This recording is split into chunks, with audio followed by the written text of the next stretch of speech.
Minha esposa disse. Não entra agora, por favor. Tô terminando uma reunião. O problema é que a reunião dela gemia e dizia o meu nome errado. Olá, Reddit. Sou o Ryan, 34, chefe de cozinha em Charlotte.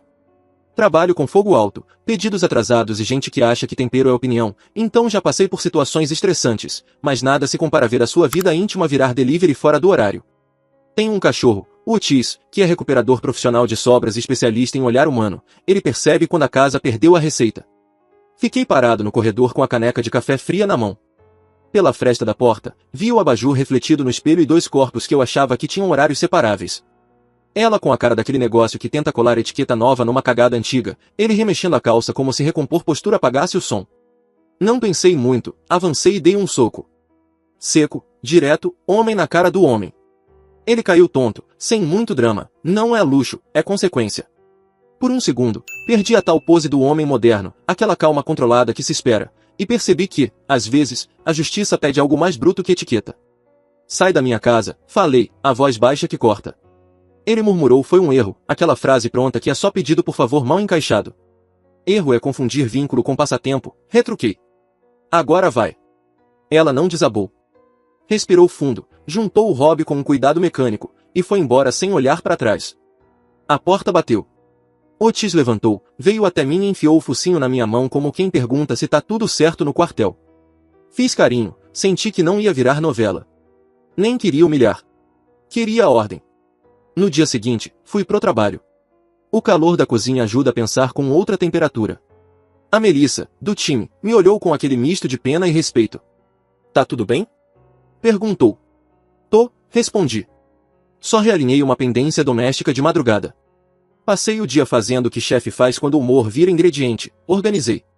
Fotos da cena, prints das conversas que ela não apagou direito, hora anotada no relógio do celular, qualquer porra que contasse a sequência e não a versão ensaiada. Não por ódio bobo, por método. Se eu ia lidar com consequências, queria que fossem concretas e não boatos em mesa de bar. À noite, voltei e a casa estava com cheiro de café e lençol revirado. Havia um bilhete, a gente precisa conversar quando você estiver mais calmo. Joguei no lixo. Conversa sem consequência é palavra em conta de vidro. Otis subiu no meu colo e deitou a cabeça no meu braço. Ele não fala, mas o gesto foi a confirmação, eu não seria o figurante. Decidi que a resposta tinha que ser proporcional e prática. Sem memes, sem publicação histérica. O plano era expor a mentira onde ela tinha valor, na vida dela, no trabalho, em quem realmente havia todo dia, não em palanque. Comecei pelo que dependia de mim, separar documentos, criar backups, e falar com quem precisava saber primeiro, família e poucas pessoas de confiança. Nada de vazamento. Controle. Chamei meu irmão para jantar. Não contei detalhes por telefone, não queria que a história virasse interpretação. Ele chegou, trouxe cerveja e aquele olhar de irmão que não curte injustiça. Mostrei as fotos, expliquei sem drama. Faz o que precisa fazer, disse ele. E boca fechada é útil, amigos podem proteger, mas podem também foder a narrativa quando falam demais. No dia seguinte, informei a mãe dela com cuidado. Queria que a primeira versão que ela ouvisse fosse a certa. A reação foi um nó de voz e culpa, não defesa automática. Ela veio no final do dia, e a cara de quem percebe a merda foi o que mais me doeu, e ao mesmo tempo me mostrou que a família dela não ia proteger errado só por ser filha. A pessoa que erra tem que ficar com a culpa, a família pode decidir entre justificativa e responsabilidade. Eles escolheram responsabilidade. Isso vale mais do que qualquer vingança pública. Enquanto isso, no trabalho, comecei a ajustar as coisas, tranquei contas conjuntas, mudei senhas que estavam abertas por conveniência, organizei cópia de documentos que poderiam se tornar necessários. Não era só proteção, era colocar limites claros. Traição não é só íntima, às vezes vem com confusão financeira e administrativa. Melhor prevenir. Durante aquela semana, a cidade seguiu com seu barulho usual, entregas, panelaço, gente apressada. Em casa, a cama que antes parecia um centro de comando virou apenas uma peça de mobília. Eu não buscava humilhação pública dela. Queria que ela colhesse a consequência natural das ações, perda de confiança, isolamento social e o desconforto de conviver com quem não tem mais a sua face. Otis, como sempre, foi miolo de tudo. Às vezes o cachorro faz mais justiça do que discurso, ele senta no lugar do sofá que ela costumava ocupar e recusa encostar em almofadas que cheiraram a mentira. Não é épico, é cotidiano. E o cotidiano é onde a vida é resolvida. No fim de semana, chamei 2 pessoas do círculo de amigos que eu sabia que seriam sensatas, não para expor com prazer, mas para que a história tivesse testemunhas que não fossem coniventes. Mostrei, falei e pedi discrição. O que eu queria não era a plateia, era que a verdade chegasse a quem importava. E assim foi. Quem me devia lealdade escolheu lealdade à verdade, não à versão reconfortante. Essa foi a primeira semana. A vingança que eu planejava não é pública e escandalosa. É fria, prática e lenta, desmontar a mentira, reorganizar a vida, colocar limites onde haviam brechas. Às vezes a solução é chata, trocar fechadura, mudar senha, enrolar papéis, mas é eficiente. No meu mundo, cozinha é lugar de ordens claras, fogo alto, mise en place, regra e consequência. A mesma lógica funcionou quando decidi que a resposta precisava ser precisa, não teatral. Se ia haver consequências, que fossem formais, não fofoca de bar. Voltei para casa naquela manhã e tratei aquilo como se fosse serviço, organizei evidências. Tinha foto que tirei na pressa, tinha horários salvos no celular, tinha mensagens apagadas que o backup guardava como arquivo paciente e fiel. Chamei o Mark, irmão mais novo, que entende de tecnologia e tem paciência para mexer em telefone alheio sem fazer piada. Ele apareceu com cara de quem não deixa a culpa virar espetáculo. Vamos pegar a trilha, e não o barulho. Enquanto ele trabalhava, eu fui anotando datas, horários, padrões. Descobri que as reuniões dela tinham uma cadência, terça e quinta à noite, sempre. O telefone do outro cara aparecia em horários que batiam com reservas em hotéis baratos da cidade. Não era poesia, era contabilidade nervosa. E a contabilidade é implacável. Decidi que o primeiro ponto de atuação tinha de ser o emprego dela. Não por vingança pública, mas porque a traição estava invadindo o espaço profissional. Ela usava horários de trabalho como cobertura para encontros, e isso podia ter implicações institucionais, ausências, justificativas falsas, uso indevido de tempo. Se a empresa dela prezava por integridade, precisava saber. Não queria destruir a carreira da pessoa por prazer, queria que a instituição julgasse com base em fatos, não em versões. Marquei uma conversa com o Mark no meu restaurante depois do expediente. Entre pratos e temperaturas, ele me explicou como transformar metadados em linha do tempo. Fotos têm hora, e-mails têm IP, backups têm carimbo. Pedi que ele organizasse tudo num PDF cronológico, claro e limpo, sem emoção. O objetivo era um dossiê profissional, não um manifesto pessoal. Eu não queria ser o cara que vomita sentimento, eu queria ser o cara que entrega a prova. Enquanto isso, a rotina do restaurante virou um abrigo prático. Eu trabalhava, anotava, respirava. A equipe sabia que algo tinha acontecido, mas não os detalhes, e não precisavam. A Melissa foi absurda de útil. Trouxe café, perguntou se eu precisava de espaço, e, quando viu que eu precisava falar com alguém do RH da empresa dela, me sugeriu um caminho por meio de uma conhecida que trabalhava com compliance numa empresa parceira. Rede certa, sem escândalo. Com o dossiê pronto, respirei e escolhi o canal apropriado. Não mandei e-mail público, não postei prints em nenhum lugar.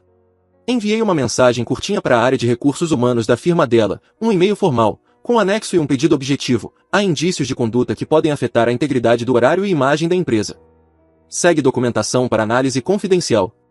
Escrevi com frieza porque precisava que a solicitação soasse técnica, não vingativa. Pedi investigação interna e não vingança popular. Ao mesmo tempo, combinei com a mãe dela, mostra pro pai. Se a família quer falar antes, melhor. Não quero transformar drama em arma. Ela me agradeceu. Ela também vinha desconfortável, a compreensão dela não era proteção, era reconhecimento. Isso fez diferença.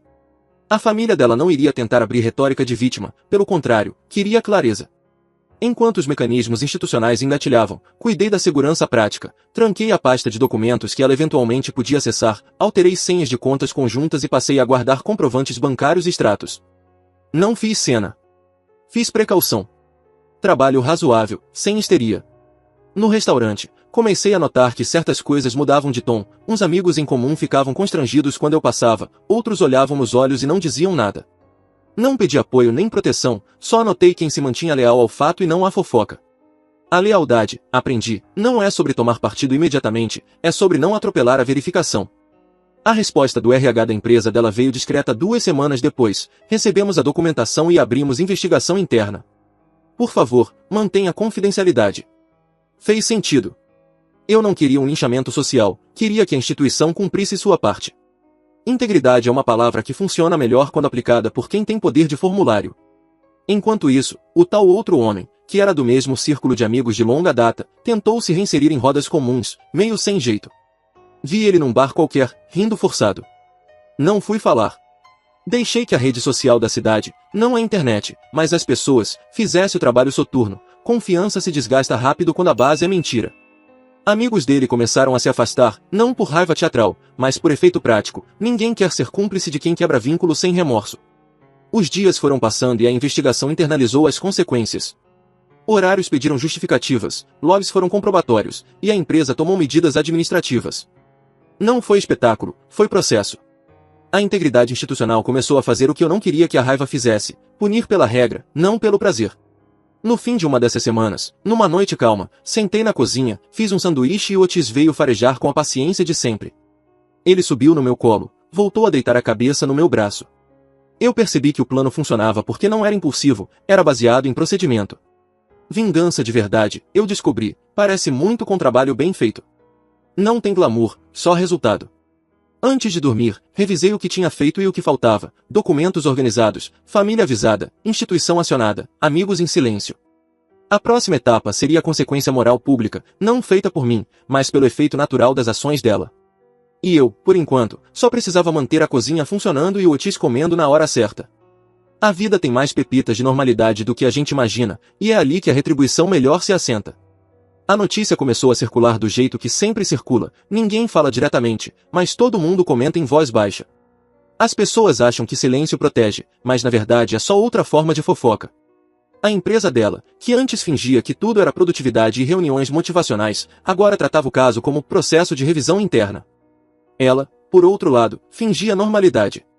Postava café da manhã no Instagram, stories com frases de dias melhores virão, e fotos de livros que ela provavelmente não lia. No restaurante, a rotina voltou a um ritmo normal. E eu percebi o quanto o normal é subestimado. O barulho das panelas, os gritos do garçom pedindo prato, o vapor subindo, tudo isso fazia mais sentido que qualquer discussão sobre amor. A Melissa, que era boa de observar, comentou: "Sabe que ela ainda te segue no Instagram, né?" Respondi sem olhar para cima. Claro. Gente assim não deixa de assistir ao próprio desastre. Ela riu, sem exagero, e seguimos o serviço. Enquanto isso, o Otis mantinha o papel de sentinela doméstico. Toda vez que alguém diferente passava na rua, ele latia, e eu imaginava que fosse só reflexo, até o dia em que ela apareceu de novo. Era sábado de manhã. Eu estava regando as plantas da varanda, e o Otis começou a rosnar baixo.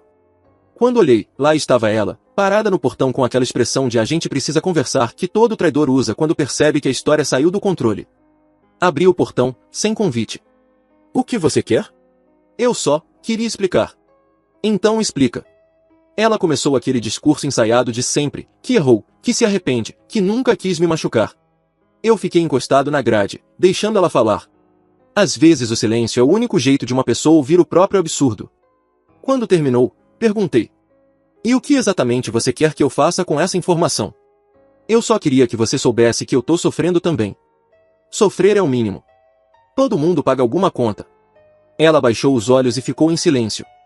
Eu não sentia prazer em vê-la quebrada, mas também não sentia pena. Era só consequência. "Você pode, pelo menos, me ouvir até o fim?" Ela insistiu. "Já ouvi. Agora quem precisa ouvir é você." Apontei para a rua. "Vai. Antes que Otis ache que é treino." Ela deu um passo para trás, olhou pro cachorro e depois para mim. "Você mudou."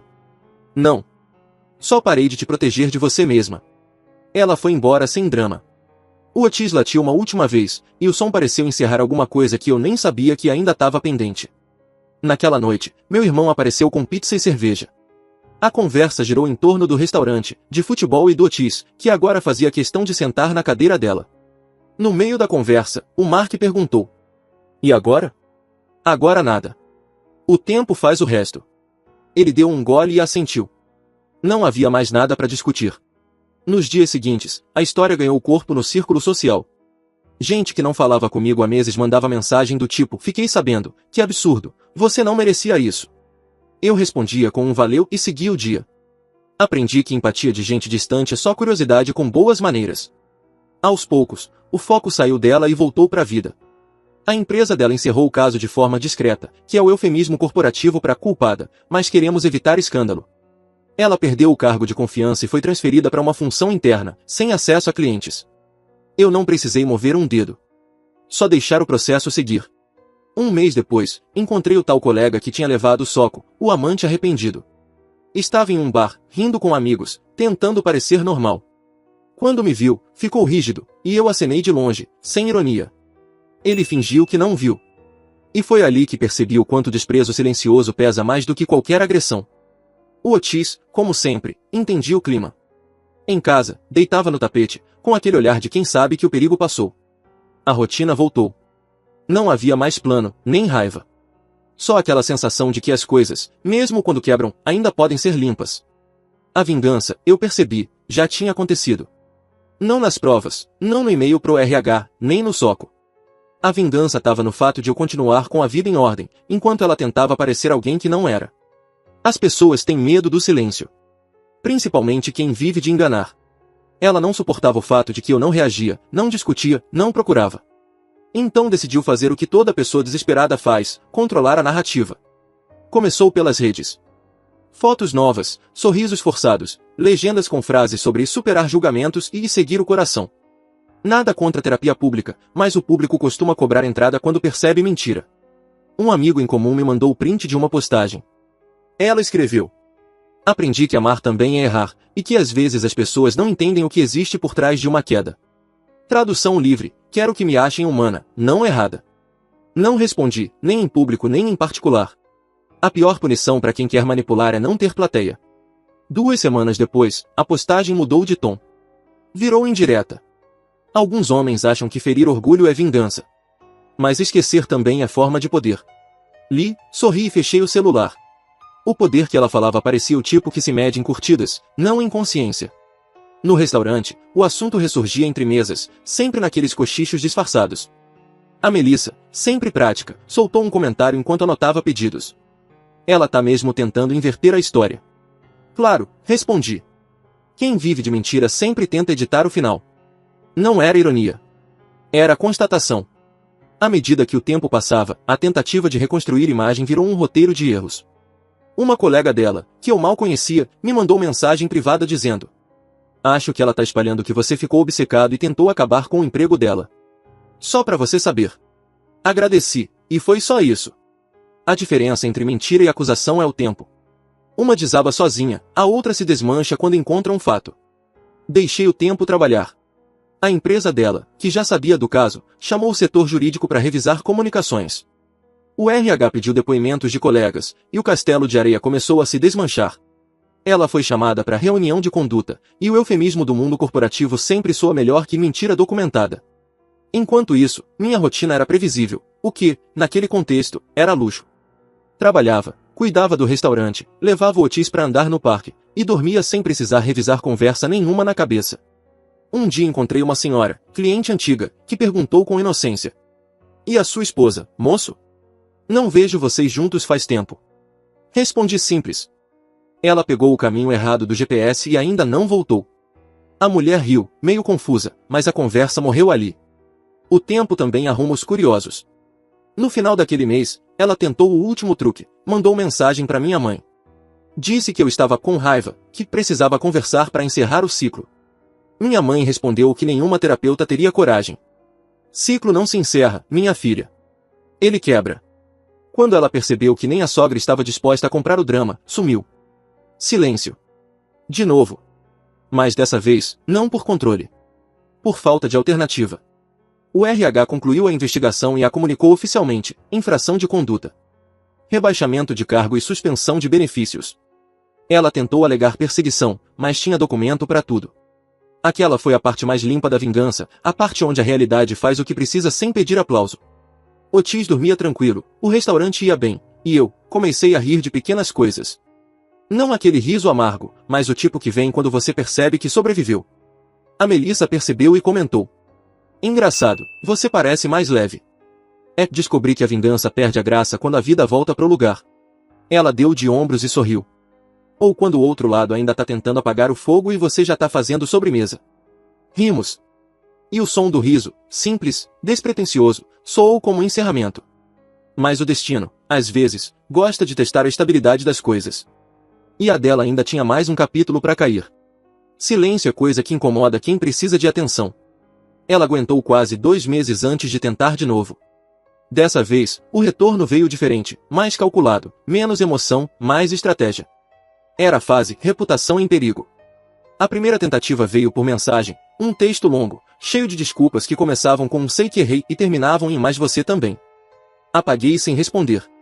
A segunda foi mais criativa, um pedido público. Ela escreveu um post enorme nas redes sociais, cheio de palavras bonitas sobre aprendizado, perdão e amadurecimento.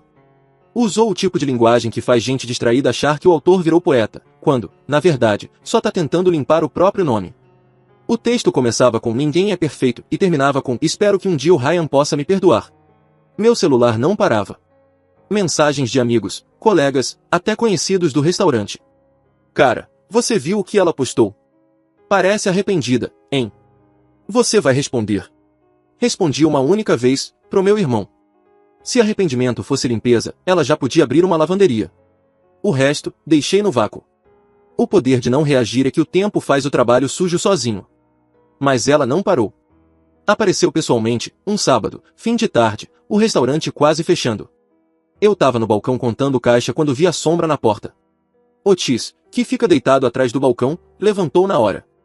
O rabo dele ficou rígido, o focinho apontando pra frente. Ele sabe ler intenções melhor do que muita gente. Posso entrar? Ela perguntou. Depende, vai querer jantar ou pedir desculpa? Respondi, sem levantar a voz. Ela entrou mesmo assim, devagar, olhando em volta, como se esperasse encontrar lembranças nos azulejos. Eu só queria te ver. Pois é, muita gente também quer ver eclipse, mas não fica bom pra todo mundo. Ela soltou um suspiro, fingindo calma. Eu tô tentando reconstruir minha vida. Que bom. Começa por não invadir a dos outros. Silêncio. Ela olhou pro chão, depois pra mim. Eu te amei, Ryan. De verdade.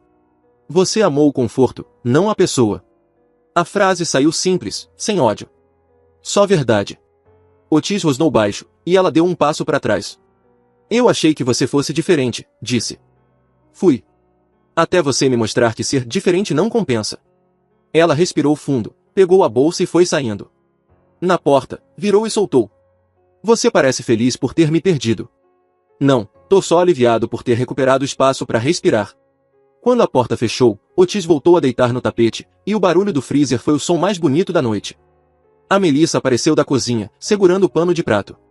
Era ela? Assenti. De novo. Ela riu de leve. Tem gente que confunde arrependimento com carência. É. E acha que desculpa vem com garantia de reembolso. Ela deixou o pano sobre o balcão e mudou de assunto, como se o episódio fosse só mais um item do dia. E, de certa forma, era mesmo. No domingo, a história do post se dissipou. A comoção virou tédio, como sempre acontece. A internet tem memória curta e fome de novidade. Ela sumiu de novo, dessa vez sem aviso. E eu não senti falta. Nos dias seguintes, percebi que a vingança já não era objetivo, era contexto. Não tinha ódio, não tinha prazer. Só a certeza de que a verdade tinha feito o caminho certo.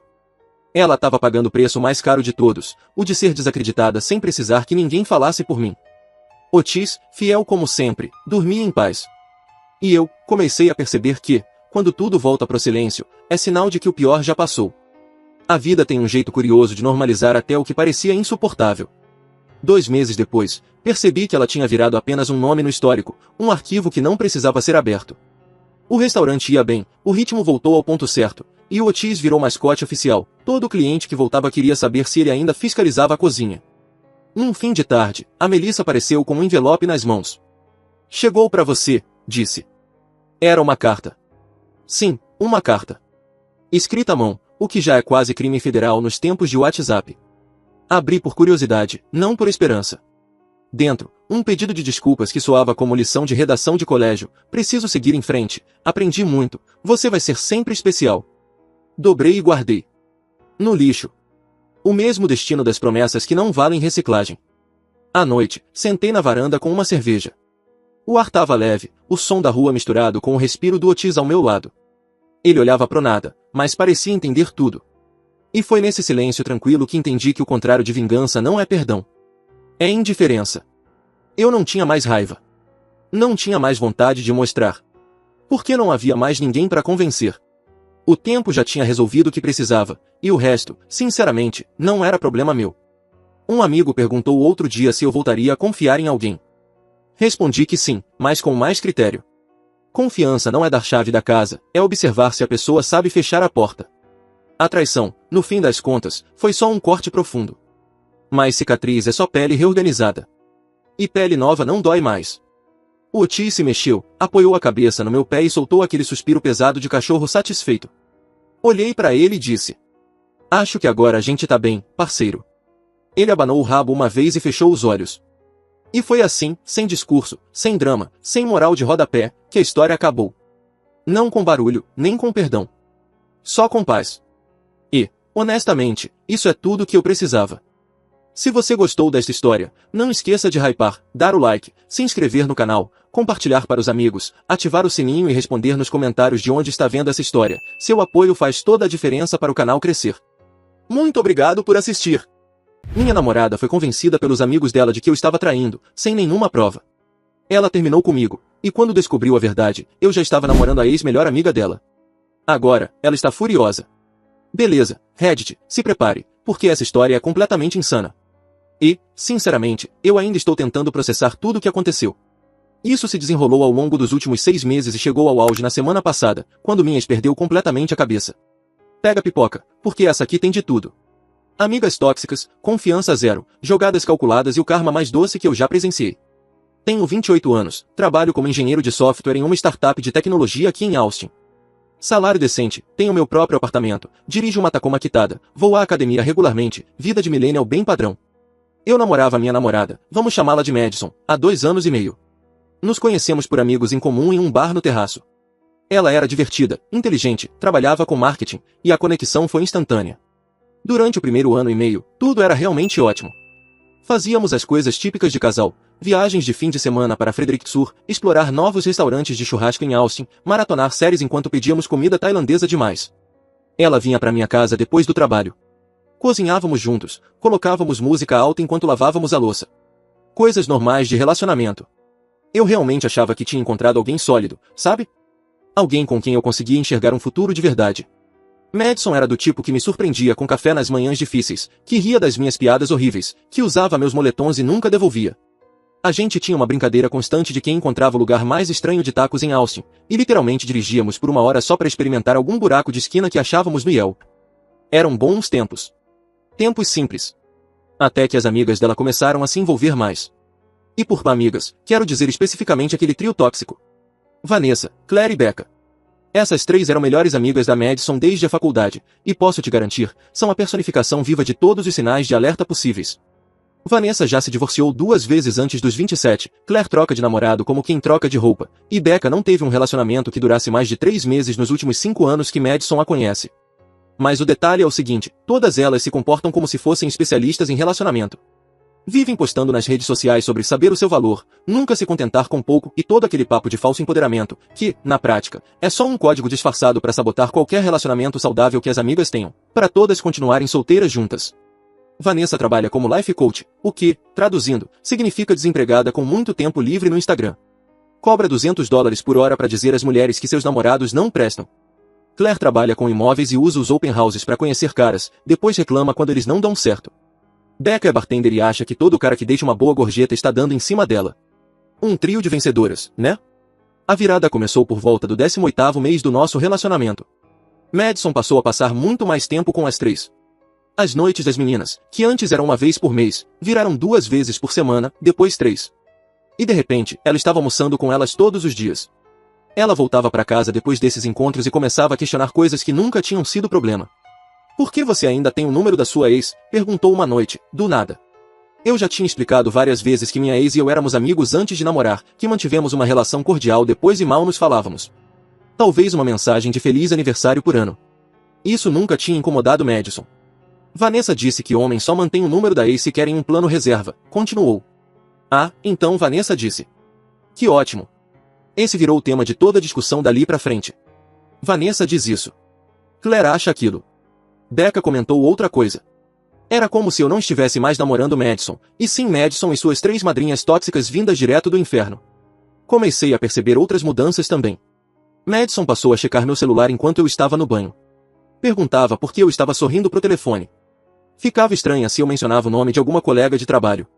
Uma vez, falei, a Sarah, do setor de contabilidade, me ajudou com aquele relatório de despesas.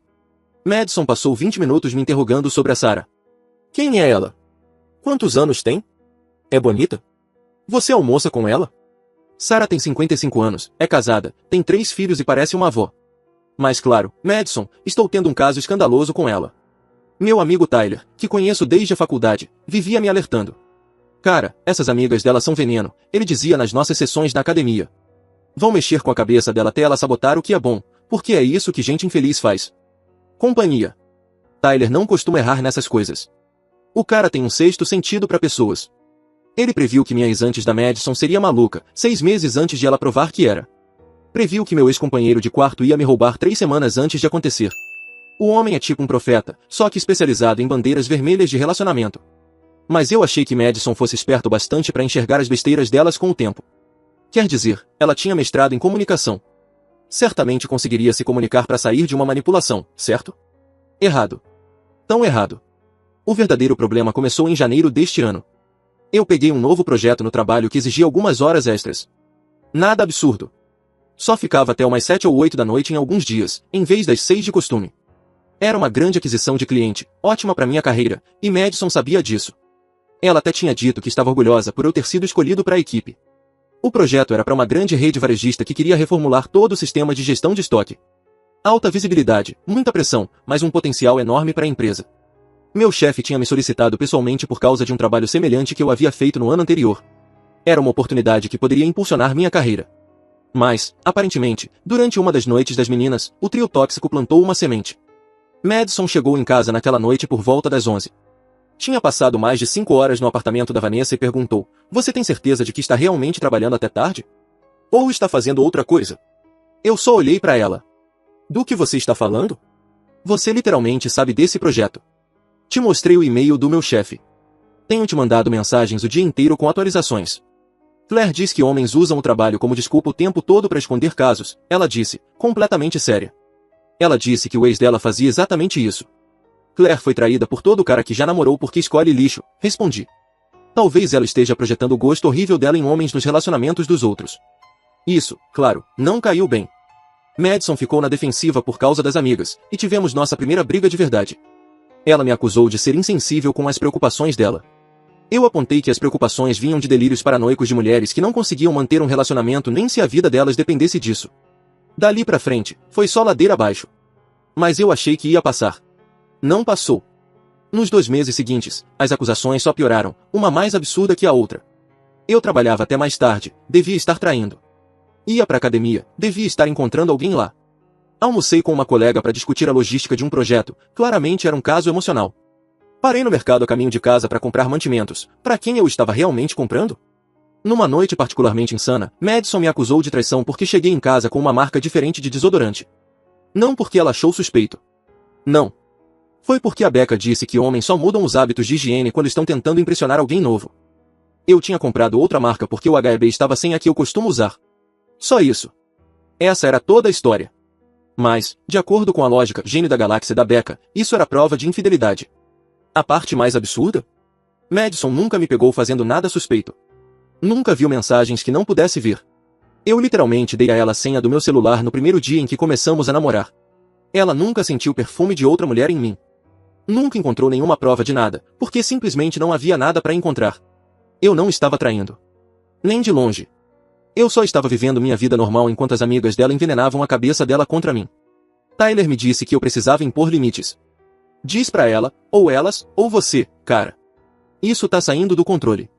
Ela literalmente tá te acusando de trocar de marca de desodorante como prova de um caso. Isso não é normal. Isso é loucura. Mas o problema é que eu não sou o tipo de cara que dá ultimatos. Eu acredito em confiança. Se você não confia em mim, isso é um problema seu, não meu. Achei que eventualmente Madison perceberia que as amigas dela estavam cheias de besteira e que tudo voltaria ao normal. Mas ainda tentei de tudo. Convidei Madison para ir ao meu escritório, conhecer meu ambiente de trabalho, minha equipe, entender o que eu realmente fazia. Ela recusou. Ofereci colocar ela no meu calendário do trabalho para que pudesse ver todas as reuniões que eu tinha. Ela disse que era demais.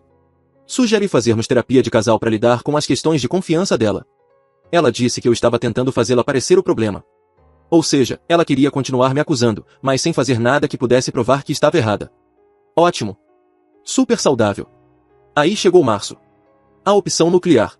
Eu estava em casa, trabalhando de forma remota numa sexta-feira à tarde. Tinha uma videochamada marcada com alguns clientes da Califórnia, então estava no meu escritório, na frente do computador. Madison tinha a chave do meu apartamento e, às vezes, aparecia quando saía mais cedo do trabalho. Ela entrou por volta das 3 da tarde, e eu vi ela indo para a cozinha. Eu estava no meio da ligação, compartilhando a tela, analisando dados com a equipe da Califórnia, discutindo projeções trimestrais, revisando cronogramas de implementação, aquele papo corporativo de sempre. Uns 20 minutos depois, finalizei a reunião e fui cumprimentá-la. Madison estava sentada no meu sofá, com o celular na mão, e com uma expressão no rosto que não era de tristeza nem de raiva. Era uma mistura estranha de arrogância e satisfação, como se tivesse acabado de ganhar um prêmio num programa de TV. Ei, amor, não sabia que você vinha, falei, indo dar um beijo. Ela recuou. Não encosta em mim. Fiquei paralisado. O que foi? Eu sei de tudo, ela disse, cruzando os braços. Acabei de ver a prova com meus próprios olhos. Prova do quê? Perguntei, genuinamente confuso. Você tá me traindo. Com ela. Ela apontou para a porta fechada do meu escritório com um ar dramático, como se estivesse num reality show. Eu fiquei ali, tentando entender o que diabos ela estava falando. Madison, eu literalmente estava em uma ligação de trabalho. Você pode ver meu calendário. Pode ver meus e-mails. Pode ver minhas mensagens no Slack. O que você tá dizendo agora? Eu vi ela, Jackson. Agora ela estava gritando. Não tenta me gasligar. Eu vi ela na sua tela quando passei na frente da sua porta. Você estava numa videochamada particular com outra mulher.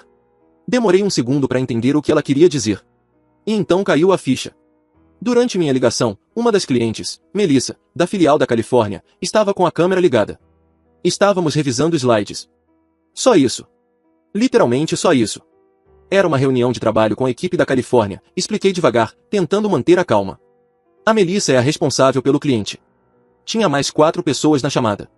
Meu chefe, Dave, a Sarah da contabilidade, o Tim de vendas e o Jordan do T. Você pode literalmente ver a gravação da reunião se quiser. Ou posso ligar pro Dave agora e pedir para ele te explicar toda a reunião. Por que você teria uma videochamada com outra mulher se não estivesse traindo? Ela retrucou, ignorando completamente tudo que eu disse. Não era uma chamada particular. Havia outras 5 pessoas na ligação, e mesmo que fosse uma conversa 1 a 1, isso se chama trabalho, Madison. As pessoas fazem videochamadas com colegas de todos os gêneros. É assim que o trabalho remoto funciona. É assim que negócios funcionam. É assim que o mundo moderno funciona. Mas ela não ouvia. Ela já tinha decidido na cabeça o que estava acontecendo. Eu via nos olhos dela. A convicção. A certeza. Nada que eu dissesse mudaria, porque ela já tinha escrito a própria versão da história. Depois descobri que, no mesmo instante em que viu a Melissa na minha tela, ela mandou mensagem pro trio tóxico, e juntas decidiram que aquele era o prova cabal que estavam esperando. O grupo deve ter enlouquecido. Eu sabia. Todos os homens são iguais. Termina com ele agora. Vanessa disse que, se um homem fica na defensiva sobre outras mulheres, é porque com certeza tá traindo, afirmou Madison, recitando aquilo como se estivesse lendo um roteiro. Vanessa é uma mulher de 27 anos, divorciada 2 vezes, que acha que todo homem trai porque se casou com 2 idiotas que realmente traíram. Não tô sendo defensivo. Tô dizendo fatos. Aquilo era uma reunião de trabalho com várias pessoas, sobre um projeto que você sabe que estou tocando há 3 meses. Eu não acredito em você, ela respondeu, e foi aí que percebi. A confiança tinha ido embora. Depois de 2 anos e meio juntos, depois de nunca ter dado um único motivo real para ela duvidar de mim, as amigas conseguiram convencê-la de que eu estava traindo, sem absolutamente nenhuma prova. Então o que você quer que eu faça? Perguntei, já sem paciência. Quer que eu te mostre a gravação da reunião? Que eu ligue pro meu chefe agora? Que te encaminhe o convite da chamada? Que te dê acesso ao meu e-mail do trabalho? Que tipo de prova você precisa para acreditar em mim? Eu não preciso de prova nenhuma, ela disse, se levantando. Já é o suficiente. Acabou. E, do nada, ela terminou comigo. Não quis ver nenhuma prova. Não quis ouvir mais nada. Não quis verificar absolutamente nada. Simplesmente decidiu que eu era culpado por ver o rosto de uma mulher na tela do meu computador durante uma reunião e foi embora. Nem me deixou terminar de explicar. Simplesmente pegou o casaco, pegou a bolsa e foi para a porta. Madison, espera, comecei a dizer. Não, ela me cortou. Não acredito que perdi 2 anos e meio com você. A Vanessa tinha razão. A Claire tinha razão. Elas todas me avisaram e eu não ouvi. Ela bateu a porta com tanta força que o cachorro do vizinho começou a latir. Fiquei sentado no sofá por uns 10 minutos, tentando entender o que tinha acabado de acontecer. Então liguei pro Tyler. Ela terminou comigo, falei assim que ele atendeu. O quê? Por quê? Ela viu uma mulher na minha videochamada de trabalho e decidiu que eu estava traindo. Você tá de sacanagem. Queria estar, cara. De verdade, queria. Deixa eu ver se entendi direito. Você teve uma reunião de trabalho com várias pessoas e ela viu o rosto de uma mulher e só isso? Essa é a prova. Essa é a prova. Cara, as amigas dela finalmente conseguiram. Convenceram ela de que você tá traindo sem absolutamente nenhuma evidência. E o que você vai fazer? Foi aí que algo em mim mudou. Percebi que tinha passado 2 anos e meio com alguém que, no fim, preferiu acreditar nas amigas tóxicas em vez de em mim. Em vez do cara que nunca deu um único motivo real pra ela duvidar. Em vez do homem que foi honesto e leal o tempo todo. Vou fazer exatamente o que ela acha que eu já estava fazendo, falei. Seguir com a minha vida. Tyler riu. Aí sim. Dane-se ela e as amigas tóxicas dela. Você se livrou de uma bala de doida. Ele estava certo, e eu tinha terminado de jogar na defesa por algo que nunca fiz. As semanas seguintes foram, para ser sincero, libertadoras. Bloqueei Madison em tudo. Telefone, redes sociais, e-mail, Venmo. Cortei todo o contato. Mudei a senha da Netflix para ela parar de usar minha conta. Algumas pessoas teriam tentado reconquistar ou provar inocência. Mas é o seguinte, eu não imploro. Não corro atrás de quem não confia em mim. Se você acha que estou traindo sem nenhuma prova, não vale meu tempo nem minha energia. Me joguei no trabalho, peguei mais pesado na academia, comecei a sair mais com o Tyler e os caras. Íamos em bares na 6th Street, em jogos dos Longhorns, assistir lutas no Buffalo Wild Wings, só curtindo a vida. Era bom não precisar ficar me defendendo de acusações inventadas. Era bom poder almoçar com uma colega de trabalho sem precisar registrar em ata. Era bom poder trabalhar até tarde sem receber 20 mensagens paranoicas. Meu projeto no trabalho terminou com sucesso, e ainda ganhei um bônus gordo. Meu chefe elogiou minha dedicação. Enquanto isso, Madison provavelmente estava em casa com as amigas tóxicas, comemorando o fato de terem destruído mais um relacionamento saudável. Mas é aqui que a história fica interessante. Lembra que eu disse que Madison tinha 3 amigas tóxicas? Pois é, na verdade, havia uma 4ª integrante no grupo da faculdade, que com o tempo se afastou das 3. Sophie. Sophie e Madison tinham sido colegas de quarto no primeiro ano da faculdade, antes de Sophie se transferir para UT Austin, onde o programa de engenharia era melhor. Elas continuaram amigas, mas Sophie não suportava Vanessa, Claire e Becca, chamava elas de vampiras de energia, e só se encontrava com Madison sozinha. Eu tinha conhecido Sophie algumas vezes durante o namoro com Madison. Ela era gente boa. Engenheira de software também, aliás. Tivemos umas boas conversas sobre tecnologia na festa de aniversário da Madison no ano passado. Ela trabalhava com algoritmos de aprendizado de máquina, enquanto eu fazia desenvolvimento full stack. A gente pirava falando de otimização de código e estratégias de depuração. Mas nunca tínhamos saído juntos fora dos eventos ligados a Madison. Cerca de 3 semanas depois do término, eu estava em uma cervejaria artesanal no centro de Austin com o Tyler, quando vi a Sophie sentada no balcão sozinha, olhando pro celular. Essa não é amiga da Madison? Perguntou o Tyler. É, a Sophie. A única do grupo que tem a vida em ordem. Vai lá falar com ela, cara. Peguei meu refrigerante e fui até lá. Oi, Sophie, não esperava te ver aqui. Ela olhou pra cima e sorriu. Jackson. Ei. Tô só esperando meu pedido pra viagem. E você, tudo bem? Tudo ótimo, sem do que reclamar. E você? Ela hesitou. Sinceramente? Já estive melhor. A Madison me contou o que aconteceu e eu nem sei o que dizer. É tão idiota. Levantei uma sobrancelha. Ela te contou a versão dela? Sim. Aquela história de que você estava traindo com alguém do trabalho. Sophie fez aspas com os dedos. O que é insano, porque qualquer pessoa que te conhece por 5 segundos sabe que você não é esse tipo de cara. Além disso, eu realmente entendo como o trabalho remoto funciona, diferente da Madison, aparentemente. Pois é, parece que ela não me conhece tão bem quanto eu achei. Sophie balançou a cabeça. O problema não é a Madison. São as outras 3. Elas estão enchendo a cabeça dela há meses, Jackson. Talvez até mais tempo. Eu tentei dizer que ela estava sendo ridícula, mas ela não quis ouvir. A Vanessa literalmente disse pra ela que todos os homens traem, e que é só questão de tempo até serem pegos. Parece algo que ela diria, respondi. Gente infeliz adora companhia, e aquelas 3 são completamente miseráveis com a própria vida. Pode acreditar, eu sei. É por isso que não saio mais com elas. Já faz mais de 1 ano. O pedido da Sophie chegou. Você tá aqui sozinho ou? Não, tô com meu amigo Tyler ali. Tamo só tomando um refri, trocando ideia. Legal. Foi bom te ver, de verdade. A Madison é uma idiota por te deixar por nada. Algo no jeito que ela disse isso me fez parar. Quer se juntar a nós? A gente vai ficar por aqui mais uma hora, talvez pedir umas asinhas. Sophie pareceu surpresa, depois sorriu. Sabe de uma coisa? Vou sim. Deixa só eu pegar meu pedido e já vou pra lá. E foi assim que tudo começou. Sem plano, sem cálculo. Só duas pessoas que tinham lidado com o drama da Madison, tomando um refrigerante e desabafando sobre experiências parecidas. Tyler gostou da Sophie de cara. Finalmente alguém do círculo da Madison com cérebro, ele disse, e a Sophie riu tanto que quase cuspiu o refrigerante. A gente acabou fechando o bar naquela noite. Falando sobre trabalho, vida, relacionamentos, tudo. Sophie contou sobre o término dela, de alguns meses antes. O cara realmente a traiu com uma colega de trabalho, ironicamente. Ela encontrou mensagens, confrontou ele com provas, pegou os dois juntos.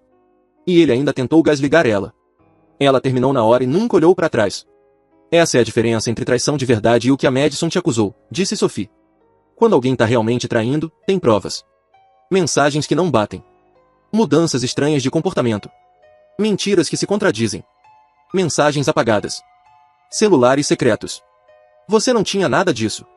Você teve uma videochamada de trabalho com toda a sua equipe. Fala isso pra Madison, murmurei. Tentei. Várias vezes. Ela não escuta.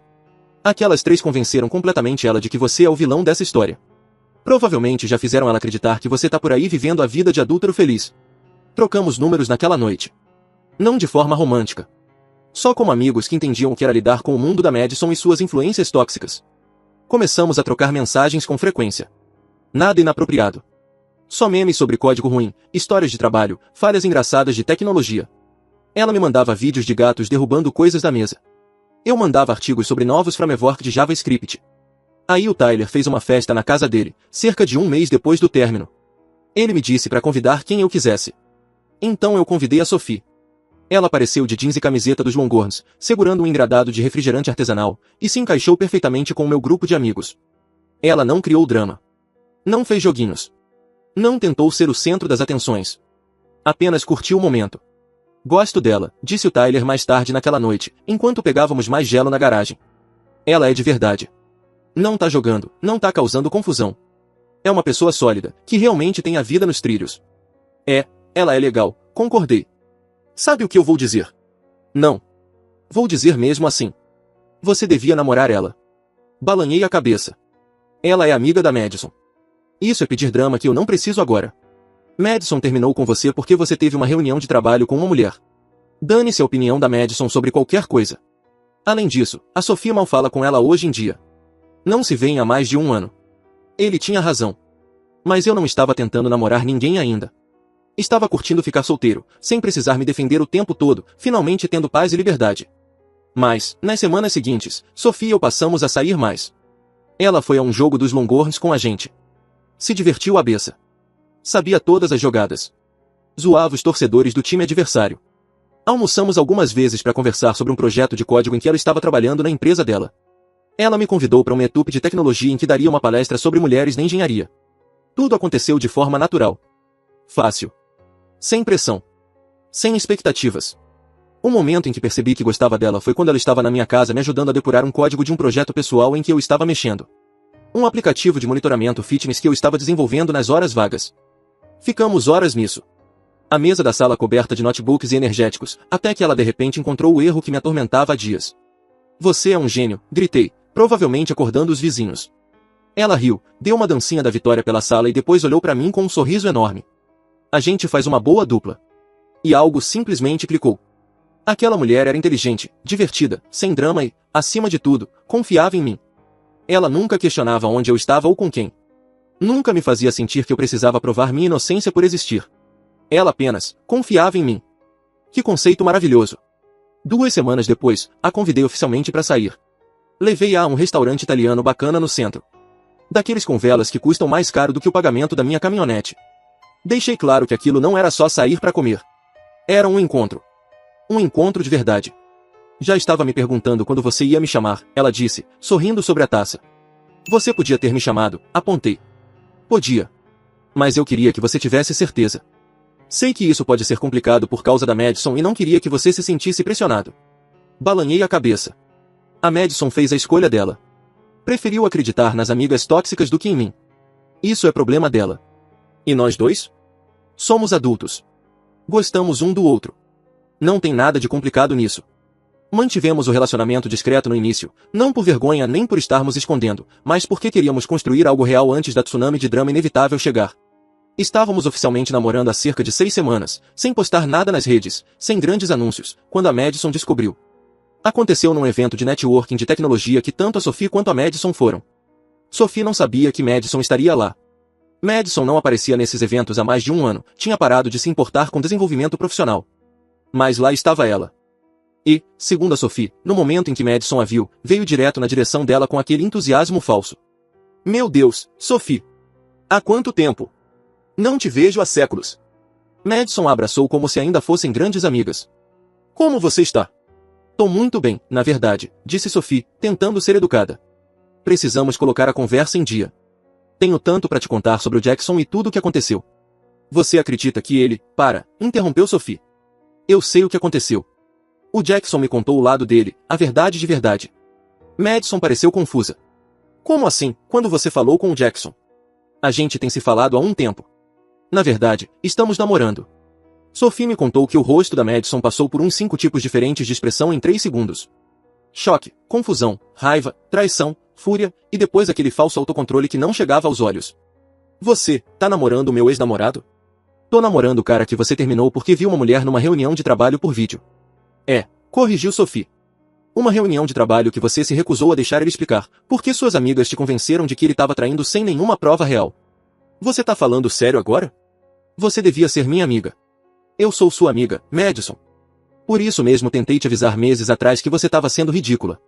Mas você não quis ouvir. Preferiu a Vanessa, a Claire e a Beck em vez do bom senso e da realidade. O Jackson e eu nos aproximamos depois que você terminou com ele. E, sinceramente, ele é um cara incrível. Um cara que, aliás, nunca te traiu. Um cara que foi leal e honesto com você durante 2 anos e meio. Foi então que a Vanessa aparentemente surgiu do nada, como um gênio tóxico saindo de uma garrafa. Porque é claro que ela surgiria. Sophie, que merda é essa? Gritou Vanessa, indo pra cima dela. Você não pode sair com o ex da sua amiga. Isso é tipo a regra número 1 do Código das Garotas. É a traição. Vanessa, você se divorciou 2 vezes antes dos 30 e vem dando conselhos horríveis pra Madison há anos, destruindo o relacionamento dela. Não acho que eu vá aceitar conselhos amorosos de você, nem de ninguém do seu clube da miséria. Queria ter visto a cara da Vanessa quando a Sophie disse isso. De acordo com ela, a Vanessa ficou parecendo que tinha levado um tapa na cara. Madison começou a chorar. Bem ali, no meio do evento, em plena choradeira. Como você pôde fazer isso comigo? Você sabe o quanto ele me magoou. Você sabe o que eu passei. Ele não te magoou, disse Sophie firmemente, sem recuar. Ele teve uma reunião de trabalho. Você se magoou sozinha, por ouvir suas amigas tóxicas em vez de confiar no homem que dizia amar. O Jackson nunca te traiu, nunca mentiu, nunca te deu um único motivo para duvidar dele. E agora ele está com alguém que realmente confia nele, porque eu não tô cercada de mulheres amargas me dizendo que todo homem não presta. Isso não é culpa minha, nem dele. É só sua. Madison saiu do evento em lágrimas. E em menos de 1 hora, meu celular, que ainda tinha ela bloqueada, começou a receber ligações de números desconhecidos. Não atendi nenhuma.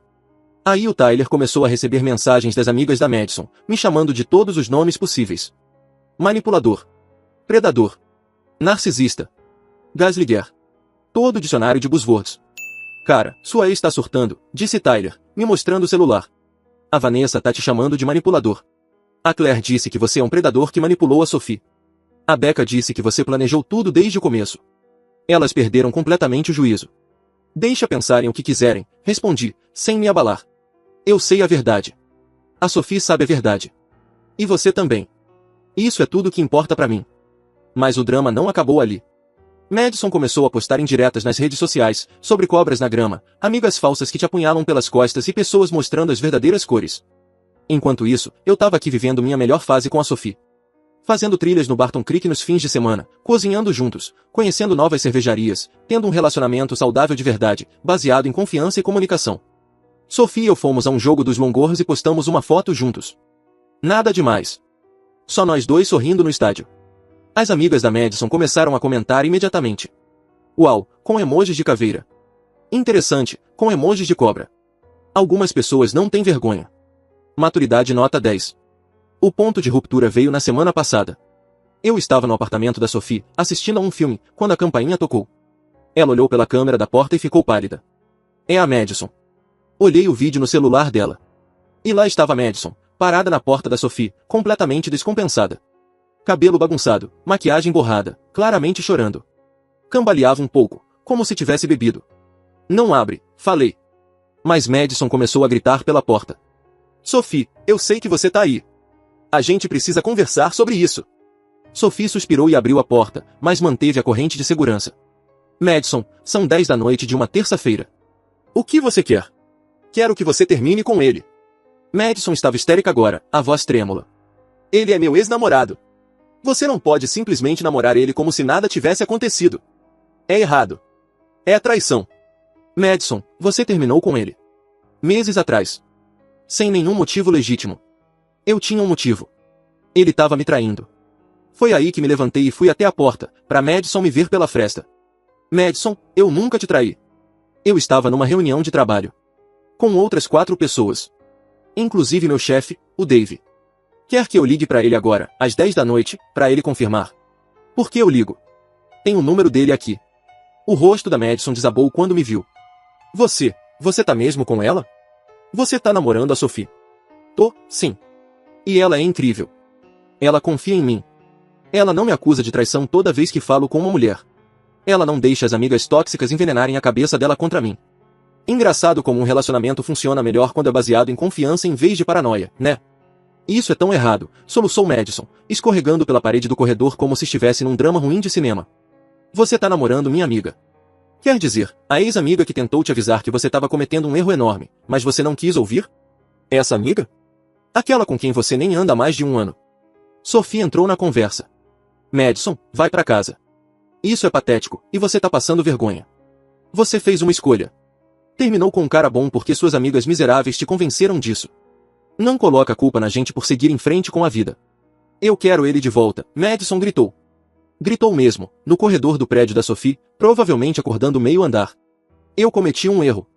Me desculpa, Jackson. Por favor, eu faço qualquer coisa. Olhei nos olhos dela, completamente frio. Não. O quê? Eu disse não. De jeito nenhum. Não vai acontecer. Mas você não pode terminar comigo, passar meses dizendo pra todo mundo que eu sou traidor, deixar suas amigas destruírem minha reputação e depois vir exigir que eu volte quando fiz uma pausa. Quando percebe que estava completamente errada. Não é assim que as coisas funcionam. Mas eu te amo. Não, você não ama. Você ama a ideia de mim. A versão de mim que criou na cabeça, com base nas suas amigas tóxicas. Mas você nunca me amou de verdade, porque se tivesse amado, teria confiado em mim. Teria olhado as provas. Ou, no caso, a total falta delas. Teria me escolhido em vez delas. Teria me deixado explicar em vez de presumir o pior. Mas você não fez isso. Você escolheu elas. Então agora, eu escolho a mim. E escolho a Sophie. E a minha própria felicidade, pela primeira vez. Sophie fechou a porta enquanto Madison continuava chorando e gritando no corredor. Ainda dava para ouvir ela berrando: isso não é justo, e você vai se arrepender. A segurança do prédio teve que aparecer para escoltá-la para fora. Chegaram até ameaçar chamar a polícia se ela voltasse. Na manhã seguinte, os pais da Madison me ligaram. O pai dela me ligou. Atendi, porque sempre gostei dele. Era um cara sensato. Jackson, eu não sei qual é o problema da minha filha, ele disse, soando exausto. Ouvi a história toda. Uma reunião de trabalho? Foi por isso que ela terminou com você? Tá de brincadeira? Não. Foi exatamente isso. E agora ela tá brava porque você tá namorando a Sophie. Sim. Foi até o apartamento da Sophie ontem à noite, gritando e chorando. Bom, pelo que vale, eu acho que ela é uma idiota. Você sempre foi bom com ela, Jackson. Nunca deu motivo para duvidar de você. E aquelas amigas dela são péssimas. Minha esposa e eu tentamos avisar, mas ela não quis ouvir. Agradeço de verdade, Sr. Reis. Sério. A Sophie é uma boa garota. Lembro de tê-la conhecido na formatura da Madison. Inteligente. Equilibrada. Tem a vida no lugar. Você escolheu bem dessa vez. Na verdade, você escolheu bem nas duas, mas dessa vez escolheu uma que confia em você. Também acho, senhor. Cuide-se, filho. E se a Madison tentar de novo, manda ela te deixar em paz. Vou conversar com ela, mas não posso prometer que vai ouvir. Ela nunca ouve mais. Aquela conversa significou mais para mim do que o pai da Madison provavelmente percebeu. O próprio pai dela estava do meu lado, chamando atenção para o comportamento da filha.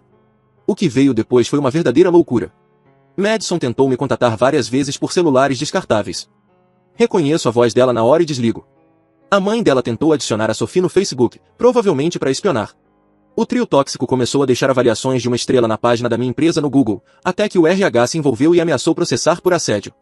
A Claire chegou a tentar dar match comigo no Bumble com um perfil falso para me expor como traidor. Reconheci ela nas fotos e denunciei a conta. A Vanessa me mandou uma mensagem no LinkedIn, isso mesmo, no LinkedIn, me chamando de predador. Encaminhei pro RH e bloqueei. Mas sabe o que é engraçado? Eu não me importo com nada disso. Pela primeira vez em quase um ano, estou em um relacionamento onde não preciso me defender o tempo todo. Onde minha namorada não questiona cada ligação de trabalho, cada treino na academia, cada almoço com colega de trabalho, cada nome feminino que menciono numa conversa. Onde sou tratado como confiável por padrão, e não como suspeito por padrão. Sophie e eu estamos juntos há 4 meses agora, e tem sido incrível.